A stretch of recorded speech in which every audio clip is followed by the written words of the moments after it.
तर राज ठाकरेंनी आक्षेप घेतलेलं पाडू युनिट काय यंत्रणा आहे आणि मुंबई महानगरपालिकेच्या निवडणुकीमध्ये कशा पद्धतीने आणि कुठे त्याचा वापर केला जाणार आहे आणि त्याची गरज नेमकी काय आहे सगळं जाणून घेऊयात या व्हिडिओच्या माध्यमातून.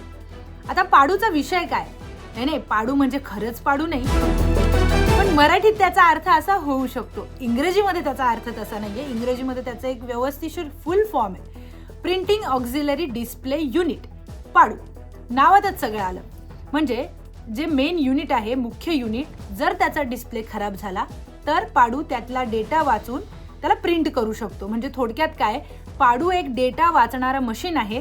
मतमोजणीच्या वेळी ते सहाय्यक ठरेल असं सांगण्यात येत आहे. कारण की जर डिस्प्ले खराब झाला तर मतमोजणी न थांबता अखंडितपणे सुरू राहावी, म्हणून ते पाडू यंत्र मुख्य युनिटला जोडण्यात येणार आहे, अशी सगळी माहिती आपल्याला कळालेली आहे.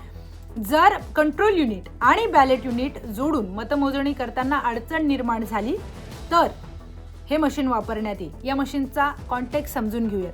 भारत इलेक्ट्रिक लिमिटेडने विकसित केलेली ही मशीन आहे पाडू.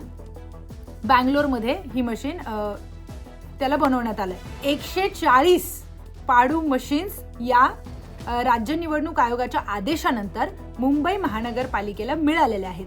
आता सगळ्याच ठिकाणी या मशीन वापरण्यात येणार आहेत का?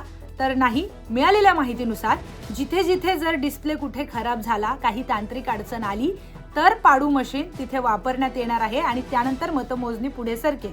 उमेदवारांना लेखी निकाल त्वरित पाहता येतो या पाडू मशीनमुळे, अशी सगळी माहिती आपल्याकडे आहे. तांत्रिक बिघाडानंतरही मतमोजणी प्रक्रिया थांबत नाही. हे सगळं या पाडू युनिटचं काम आहे.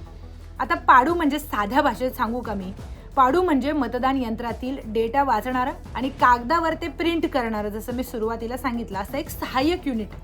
आता सारखं मी सहाय्यक युनिट का म्हणते, कारण ते मेन कॅरेक्टर नाहीये या पिक्चरचं, ते साईड आर्टिस्ट आहे. कारण मेन कॅरेक्टर हे ईव्हीएम मशीनच असणार आहे. पण जर त्यामध्ये नंतर काही बिघाड आला तर त्याला जोडून इथून तो सगळा डेटा रीड करून आणि मग मतमोजणीला सुरुवात होईल, असं सगळं हे आहे. बरं, आता याला विरोधी पक्षांकडून खास करून राज ठाकरे आणि उद्धव ठाकरे यांनी या मशीनला, या यंत्रणेला विरोध केलाय.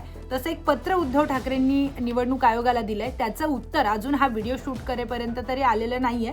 आणि राज ठाकरेंनी सवाल उपस्थित केलाय की जर असं काही यंत्र आणायचं होतं तर विरोधी पक्षाला आधी कल्पना का दिल्या गेली नाही, आणि ऐन निवडणुकीच्या, म्हणजे आता उद्या मतदान आहे आणि ऐन निवडणुकीच्या काही 1-2 दिवसाआधीच हे युनिट का आणण्यात येत आहे आणि या मशीनची तशी काही गरज आहे, असे सगळे आरोप राज ठाकरे यांच्याकडून करण्यात येत आहेत. आता असं सगळं आहे.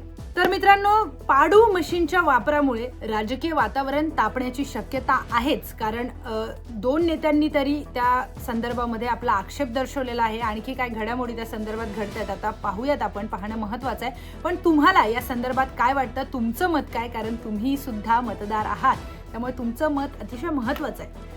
आणि आणखी माहितीपूर्ण व्हिडिओसाठी पाहत रहा न्यूज 18 मराठी.